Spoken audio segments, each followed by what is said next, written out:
नमस्कार, आप देख रहे हैं पब्लिक टाइम्स और मैं हूं संध्या। तो चलिए बिना देरी किए जानना शुरू करते हैं बिहार की खास खबर को। मुख्यमंत्री नीतीश कुमार की अध्यक्षता में मंगलवार को संपन्न हुई कैबिनेट की बैठक में कुल 14 एजेंडों पर मुहर लगाई गई। साल 2021 के अंतिम कैबिनेट बैठक के दौरान सेवा विस्तार के साथ ही बर्खास्तगी का भी निर्णय लिया गया है। साथ ही कैबिनेट मुख्य सचिव का कार्यकाल नहीं बढ़ाने का फैसला लिया गया है। ऐसे में वह साल के आखिरी दिन 31 दिसंबर को रिटायर हो जाएंगे। इसके अलावा आज संपन्न हुई कैबिनेट की बैठक में तय हुआ कि युवा शक्ति के लिए 389 करोड़ रुपए दिए जाएंगे। साथ ही 2022 से 23 में 89 ITI की स्थापना की जाएगी। वहीं राज्य में इको पर्यटन को बढ़ावा देने के लिए इको पर्यटन संभाग की स्थापना और 22 पदों के सृजन की स्वीकृति कैबिनेट ने दे दी है। बिहार में जमीन विवाद को कम करने के लिए लगातार नए कदम उठाए जा रहे हैं। अब प्लॉट के नक्शे के साथ म्यूटेशन की अनिवार्यता वाला कानून लागू हो गया है। इसके बाद अब जमीन की म्यूटेशन कराने पर आवेदक की याचिका में उनके हिस्से के प्लॉट का नक्शा भी रहेगा। अब एक ही जमीन कई लोगों के हाथों नहीं बिक सकेगा, जिससे मुकदमा और झड़प की गुंजाइश भी खत्म हो जाएगी। हाल में ही बिहार विधानसभा का शीतकालीन सत्र संपन्न हुआ है। इसमें बिहार दाखिल खारिज अधिनियम 2011 में संशोधन का प्रस्ताव पारित किया गया था। मीडिया रिपोर्ट के अनुसार इसे अब राज्यपाल की अनुमति मिल गई है और इसे गजट में प्रकाशित कर दिया गया है। गजट में प्रकाशित करने के साथ ही अब यह एक नया कानून बनकर प्रभावी हो गया है। बिहार के सरकारी स्कूलों में अब शिक्षकों की फोटो और उनके मोबाइल नंबर को सूचना पट पर सार्वजनिक किया जाएगा। प्राथमिक से लेकर उच्च माध्यमिक स्कूलों के सूचना पट पर वरीयता क्रम में सभी शिक्षकों के रंगीन फोटो चस्प किए जाएंगे। साथ में उनके मोबाइल नंबर भी दर्ज किए जाएंगे। शिक्षा विभाग ने प्रत्येक जिला शिक्षा पदाधिकारियों को इस आशय के आदेश जारी कर दिए हैं। शिक्षा विभाग की मंशा है कि प्रत्येक बच्चा और उनके अभिभावक अपने शिक्षकों को पहचान सके। विभाग अब इन शिक्षकों पर कार्रवाई करने के लिए नई तैयारी में है, जो शिक्षक ड्यूटी टाइम में स्कूल से गायब रहते हैं। फोटो और नंबर के जरिए विभाग प्रॉक्सी टीचर स्कूल में अनुपलब्ध रहने वाले शिक्षक की पहचान करना चाहता है, ताकि उन पर शिकंजा कसा जा सके।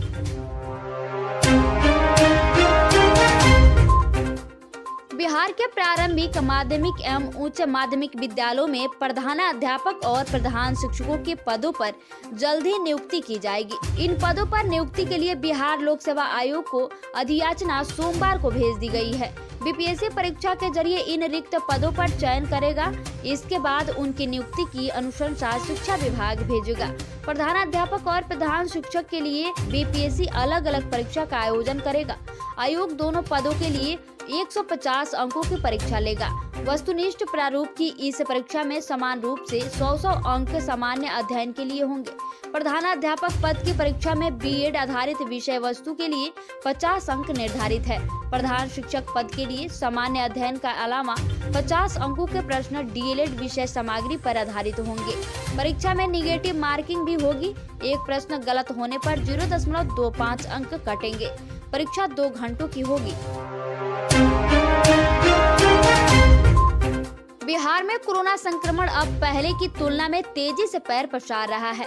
सबसे अधिक संकट अभी पटना में ही मंडराता दिख रहा है, जहां सबसे अधिक नए कोरोना पॉजिटिव मिल रहे हैं। वहीं WHO के अधिकारियों ने प्रशासन को अलर्ट किया है कि अगर अभी से सतर्कता नहीं बरती गई तो संक्रमण तेजी से फैल सकता है। मीडिया रिपोर्ट के अनुसार पटना शहर के 12 ऐसे इलाकों को चिन्हित किया गया है, जहां पिछले 15 दिनों में कोरोना का संक्रमण तेजी से बढ़ा है। इन इलाकों में आए दिन संक्रमित मरीज मिल रहे हैं। स्वास्थ्य विभाग की सर्विलांस टीम और WHO के अधिकारियों ने इन इलाकों का सर्वे किया है और प्रशासन को आगाह किया है। कोरोना संक्रमण पर नियंत्रण के लिए इन इलाकों में ठोस कदम उठाने की सलाह दी गई है। हेल्थ और फ्रंटलाइन वर्कर्स जिन्हें कोरोना की दोनों डोज लगाई जा चुकी है, उन्हें 10 जनवरी से कोरोना की एक और डोज प्रदान की जाएगी। यह प्रिकॉशन डोज कहलाएगी। सरकार की गाइडलाइंस के अनुसार दूसरी डोज के 9 महीने पूरे होने के बाद ही प्रिकॉशन डोज ली जा सकेगी। जनवरी के पहले सप्ताह से शुरू होने वाले नए टीकाकरण कार्यक्रम को लेकर सरकार ने गाइडलाइन जारी कर दी है।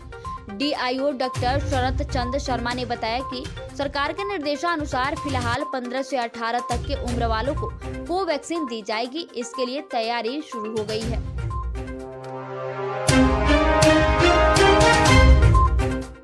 पटना में सोमवार को एक डॉक्टर परिवार के 3 सदस्यों के अलावा कुल 11 सहित पूरे बिहार में 26 कोरोना संक्रमित मिले।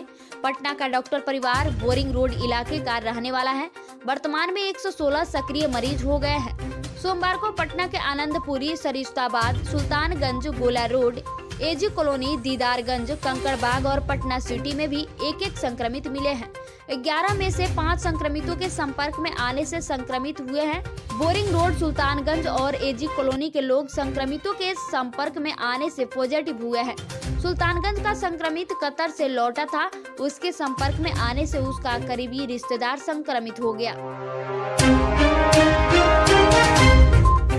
बिहार के स्कूलों में शिक्षकों की पूरे दिन उपस्थिति सुनिश्चित करने के मकसद से सरकार ने एक उनकी तस्वीर स्कूल के सूचना पट पर लगवाने का फैसला किया है। प्राथमिक से लेकर उच्च माध्यमिक सभी विद्यालयों के सूचना पट पर वहां के शिक्षकों की रंगीन तस्वीर लगेगी। तस्वीर के साथ ही उनके नाम, पदनाम और उनका मोबाइल नंबर भी लिखा होगा, ताकि छात्र छात्राओं और उनके अभिभावक अपने शिक्षकों को पहचान सके। साथ ही शिक्षकों की विद्यालय में नियमित रूप से पूरे दिन की उपस्थिति सुनिश्चित की जा सके।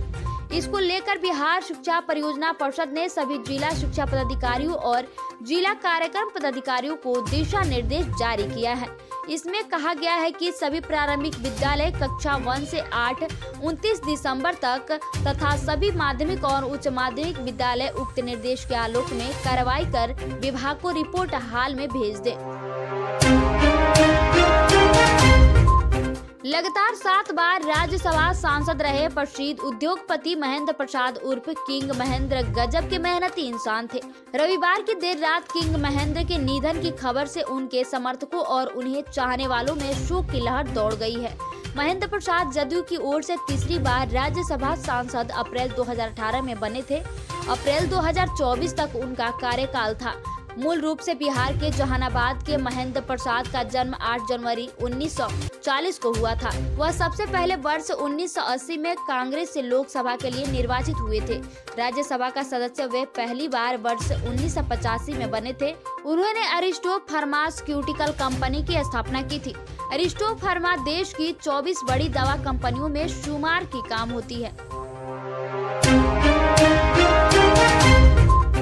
बिहार में बादलों का बसेरा शुरू हो गया है और न्यूनतम तापमान में लगातार वृद्धि हो रही है। पिछले 24 घंटों में अधिकतम तापमान में भी वृद्धि दर्ज की गई, लेकिन अब आसमान में बादल अगले 24 घंटों में धीरे धीरे सघन होंगे।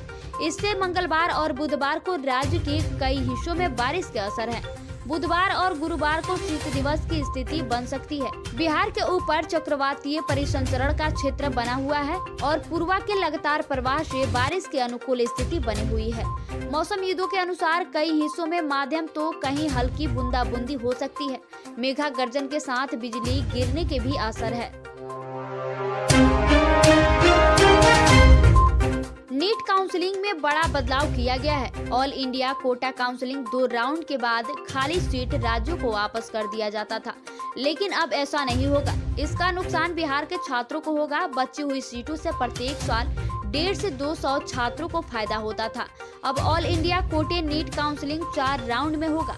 राउंड 1, राउंड 2, मेकअप राउंड और एक्स्ट्रा वैकेंसी राउंड होगा। पहले NEET all India quota counselling round 2 के बाद खाली सटे सीट पर राज्यों को वापस कर दी जाती थी।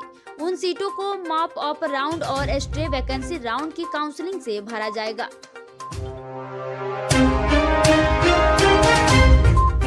तो ये थी बिहार की खास खबर।